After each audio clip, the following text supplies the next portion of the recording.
하나님의 말씀 보겠습니다. 신약 성경 야고보서 3장 13절부터 18절까지의 말씀입니다. 야고보서 3장 13절부터 18절까지의 말씀입니다.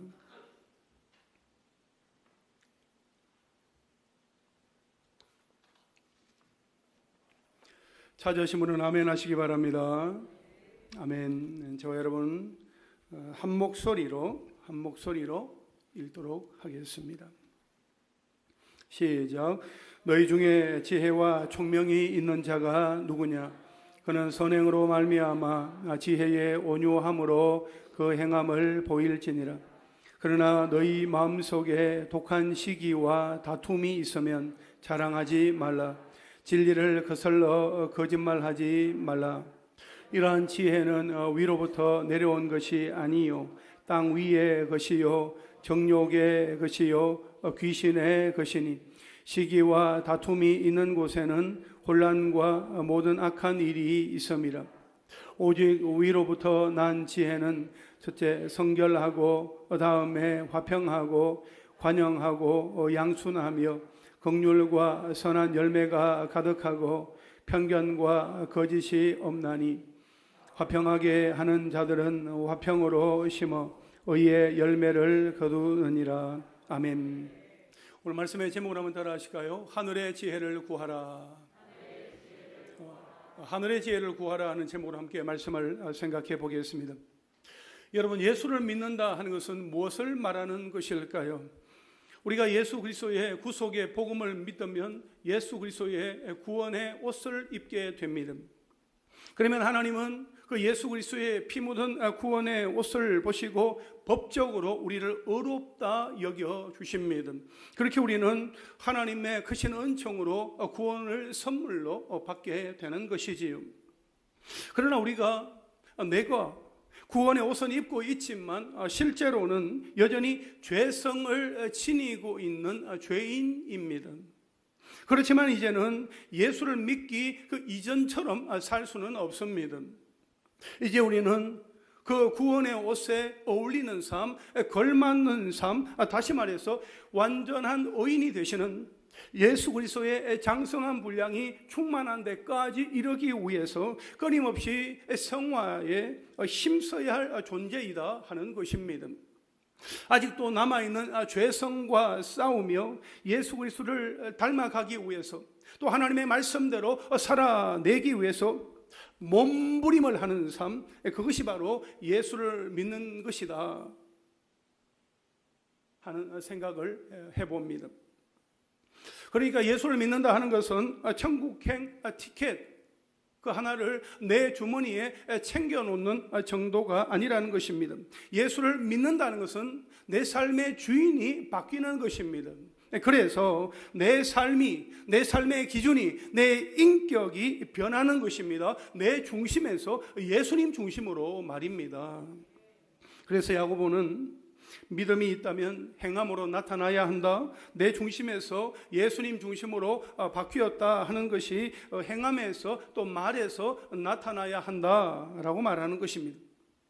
그런데 여러분, 사실 믿음으로 행동하세요? 선생이고 지도자이십니까? 그렇다면 말 조심해야 합니다.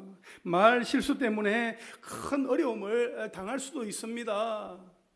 이런 말은 행동 심리학이나 리더십에 관한 자기 개발서 같은 책에서도 또 고전 인문학 책에서도 쉽게 접할 수 있는 내용입니다. 성경에서만 말하는 것이 아니다라는 거죠. 그러나 분명한 차이가 있습니다. 어떻게 살아있는 믿음이 될 수 있느냐? 어떻게 우리가 말에 실수가 없는 온전한 사람이 될 수 있느냐? 세상은 인간의 의지, 인간의 노력, 인간의 성품으로 될 수 있다, 되게 하라, 그렇게 말합니다. 그러나 성경은, 하나님은 우리가 그렇게 할 수 없다 하는 것을 너무나 잘 아십니다. 그러니까 야고보서에서의 말씀도 당신은 성도이면서도 왜 그렇게 살지 않습니까? 당신은 예수를 믿은 지 그렇게 오래 되었으면서도 왜 아직도 수준이 그 정도입니까? 하면서 책망하려는 것이 아닙니다. 이 말씀을 읽는 흩어져 있는 그리스도인들로 하여금 결코 낙심케 하거나 좌절케 하려고 하는 것이 아니다 하는 것입니다. 오히려 우리를 낙심케 하거나 좌절케 하는 것은 사탄의 방법입니다. 네가 말씀대로 살지 않았으니까 하나님이 네 기도는 안 들어주실 거야. 하나님이 너를 떠나신 것이 분명해. 버리신 게 분명해. 너는 절대로 말씀대로 살지 못해. 그렇게 우리를 죄책감에 사로잡힌 채 하나님과 멀어지게 하려고 사탄은 끊임없이 쉬지 않고 우리 옆에서 참소합니다. 그러나 하나님의 방법은 그렇지 않습니다. 하나님은 우리의 연약함을 아시기 때문에 우리를 기다려 주십니다. 우리를 도와주십니다. 절대로 우리의 구원이 취소되지 않습니다. 비록 우리의 신앙 여정에 기복이 있을 수는 있지만 그렇다고 해서 구원 그 이전으로 돌아가는 것은 절대로 아니다 하는 것입니다. 우리는 하나님의 자녀입니다. 우리는 하나님의 자녀입니다. 자녀였다가 자녀가 아닐 수 있습니까? 어제까지는 나의 사랑하는 자녀였는데 오늘부터 나의 자녀가 아닌 일이 일어날 수 있습니까? 그런 일이 없는 거죠. 우리가 하나님의 자녀입니다. 하나님의 자녀였다가 자녀가 취소되는 그런 일은 없습니다. 사랑의 하나님은 절대로 우리를 버리지도 않으십니다. 떠나지도 않으십니다. 믿습니까? 이것을 성도들이 잘 아는 것 같다가도 정작 어려움이 생기면 또 어려움 앞에 닥치게 되면 이 믿음이 흔들리는 것을 보게 됩니다. 여러분 꼭 기억하십시오. 이 믿음을 단단히 붙잡으십시오. 그러면 우리는 어떻게 살아있는 믿음을 갖게 되는 것입니까? 우리는 어떻게 말에 실수가 없는 온전한 사람이 되는 것입니까? 어제 우리가 살펴보았던 것처럼 혀는 능히 길들일 사람이 없지만 혀를 만드신 하나님만이 나의 혀를 길들일 수 있는 유일한 분이십니다. 한번 성난 짐승처럼 변한 혀를 다시 길들이는 일은 우리의 힘으로는 안 됩니다. 우리가 우리 자신의 주인이 되지 않고 하나님을 주인으로 삼아 그분의 말씀과 성령의 역사를 통해서 우리의 혀도 주인이신 하나님의 그 뜻대로 길들여지는 것입니다. 이렇게 길들여진 이 상태를 나타내는 단어가 오늘 본문 13절 말씀에 있습니다. 그 단어를 우리가 함께 읽으면서 찾아보겠습니다. 13절 말씀입니다. 시작. 너희 중에 지혜와 총명이 있는 자가 누구냐? 그는 선행으로 말미암아 지혜의 온유함으로 그 행함을 보일지니라. 아멘. 여러분 그 단어를 찾으셨습니까? 성령께 길들여진 그 상태를 나타내는 단어는 바로 온유함입니다. 우리는 흔히 온유라고 하면은 친절한 태도나 부드러운 마음을 생각을 하는데요. 이 온유의 헬라어 프라우테스는 야생마가 길들여진 상태를 나타내는 단어입니다. 결국 야생마처럼 내 마음대로 이리저리 휘젓고 다니던 그 상태에서 성령께 길들여져서 성령이 이끄시는 대로 따라가게 되는 그 상태가 바로 온유입니다. 그런데 오늘 본문에 보면 이 야고보가 너희 중에 지혜와 총명이 있는 자가 누구냐 이렇게 묻는 것으로 시작하고 있습니다.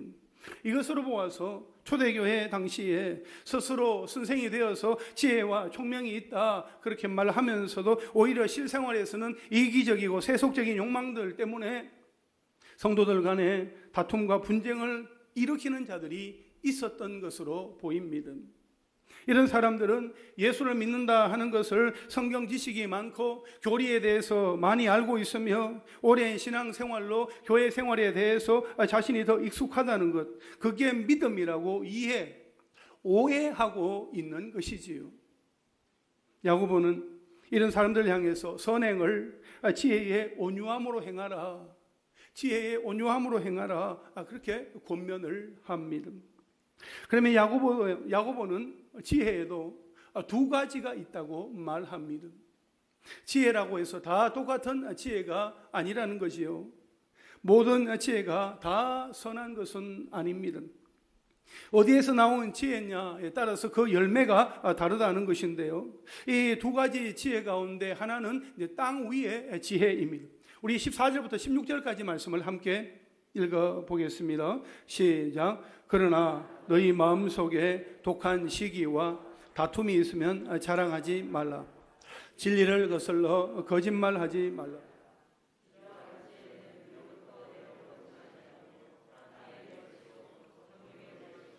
귀신의 거신이 시기와 다툼이 있는 곳에는 혼란과 모든 악한 일이 있음이라. 아멘.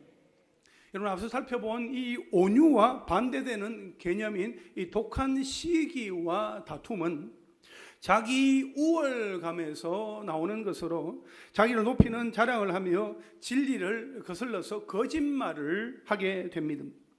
땅 위의 지혜는 세상적이고 정욕적이며 귀신의 것입니다. 땅 위의 지혜는 자기의 정욕을 도모하고 마귀의 일을 추구하는 독한 시기와 다툼을 일으키므로 가정과 공동체를 병들게 합니다. 그래서 이 땅 위의 지혜의 열매는 혼란과 모든 악한 일입니다. 다시 말해서 시기와 다툼이 있는 곳에는 어디에나 혼란과 무질서 그리고 파멸이 나타나게 되는 겁니다. 악한 지혜에서 이 세상의 모든 악이 비롯된다, 시작된다 하는 것입니다. 반면에 이 땅 위의 지혜와는 다른 지혜가 있습니다. 우리 17절과 18절 말씀 함께 읽겠습니다. 시작. 오직 위로부터 난 지혜는 첫째 성결하고 다음에 화평하고 관영하고 양순하며 긍휼과 선한 열매가 가득하고 편견과 거짓이 없나니 화평하게 하는 자들은 화평으로 심어 의의 열매를 거두느니라. 아멘. 여러분, 땅 위의 지혜와는 다른 하늘에서 난 지혜가 있다는 거지요. 위로부터 난 지혜, 위로부터 난 지혜. 이 지혜는 악한 일에 대한 구별된 가치관인 성결함이 있습니다. 모든 사람과 더불어 화평하고 용서하지 못하는 사람을 용서하는 관용이 있습니다. 구원 때문에 말씀에 순종하는 양순함이 있고, 창자가 끊어지는 것처럼 고통스러워도 끝까지 사랑하는 긍휼이 있습니다. 그 결과로 선한 열매가 가득하여 구제와 섬김도 할 수 있습니다. 그리고 편견과 거짓이 없습니다. 여러분, 하늘로부터 난 지혜, 위로부터 난 지혜의 특징이 오늘 성경에 기록이 되어 있는데, 여러분 모두 몇 개입니까? 우리가 가진 성경 17절 말씀, 17절 말씀에 여러분 동그라미를 한번 해보시겠어요? 위로부터 난 지혜, 그 특징이에요. 자, 17절 말씀 보시겠어요? 오직 위로부터 난 지혜는 첫째 성결의 동그라미, 그 다음에 화평의 동그라미, 관용의 동그라미, 양순의 동그라미, 긍휼 동그라미, 선한 열매 동그라미 하시고, 그 다음에 편견 동그라미 하시고, 거짓 없음. 모두 몇 개입니까? 8개죠. 8개. 그런데 이 특징이 있습니다. 여러분 어디서 많이 들어본 것 같지 않습니까? 갈라디아서 5장 22절과 23절에 오직 성령의 열매는 사랑과 희락과 화평과 오래 참음과 자비와 양선과 충성과 온유와 절제니 이 같은 것을 금지할 법이 없느니라 했습니다. 그렇습니다. 위로부터 난 지혜는 성령의 지혜와 성령의 열매와 매우 유사합니다. 결국 위로부터 난 지혜는 성령으로 말미암은 것임을 우리로 하여금 알게 합니다. 여러분은 위로부터 난 이 8가지 지혜를 취하여 자신을 부인하고 살아가면 화평케 하는 자가 되어서 의의 열매를 맺게 된다 하는 것입니다. 그렇다면 사랑하는 성도 여러분, 오늘 나의 일상에서 위로부터 난 지혜가 필요한 것은 무엇입니까? 필요한 문제는 무엇입니까? 오늘 내가 가정과 학교와 일터에서 위로부터 난 지혜로 평화롭게 풀어내야 할 문제는 무엇입니까? 그 일들을 위해서 먼저 하나님께 지혜를 구하십시오. 하늘의 지혜, 참된 지혜, 성령의 지혜를 구하십시오. 야고보서 1장 5절에 보면 너희 중에 누구든지 지혜가 부족하거든 모든 사람에게 후히 주시고 꾸짖지 아니하시는 하나님께 구하라 했습니다. 구하라 그리하면 어떻게 하신다고요? 주시리라. 구하라 그리하면 주시리라 우리에게 말씀하고 있습니다. 분명히 약속을 하셨어요. 그리고 화평하게 하고자 내가 먼저 죽어지고 썩어지는 미랄이 된다면 반드시 의의 열매라는 상급을 거두게 될 것입니다. 우리 모두가 의의 열매를 맺기를 간절히 소망합니다. 할렐루야. 그런데 여러분, 이 위로부터 난 지혜 8가지를 다 가지고 있는 사람이 우리 가운데 있습니까? 우리 가운데 이 위로부터 난 지혜 8가지를 다 가지고 있는 분이 있습니까? 우리 가운데는 없습니다. 그런데 이 위로부터 난 지혜 8가지를 다 갖고 계신 분이 계세요. 그분은 누구이십니까? 그렇습니다. 바로 예수님, 예수 그리스도. 여러분, 이 8가지는요, 예수님의 성품입니다. 우리 예수님께 이 모든 것이 다 있습니다. 결국 예수를 믿는다 하는 것은 예수님을 닮아가는 삶이다 라고 말할 수 있습니다. 그러면 우리가 어떻게 예수님을 닮아갈 수 있을까요? 여러분, 제가 온라인 대신방을 하면서 신방을 하는 가운데 제가 꼭 한 가지씩 했던 일이 있었습니다. 그것은 이제 기념 사진을 남기는 것이었습니다. 그런데 참으로 흥미로운 것을 이렇게 발견을 했습니다. 함께 예배를 드리시는 분들 가운데 부부끼리, 가족끼리 그 모습을 보면 닮았어요. 분위기가 비슷해요. 누가 봐도 부부다, 가족이다 알 수 있도록, 또 알 수 있게끔 잘 어울려요. 신기했습니다. 부부가 또 가족이 오랜 세월 함께 살아가면서 같은 음식을 먹습니다. 같은 일에 함께 웃고 또 함께 울다 보니까 서로 닮아가는 거랍니다.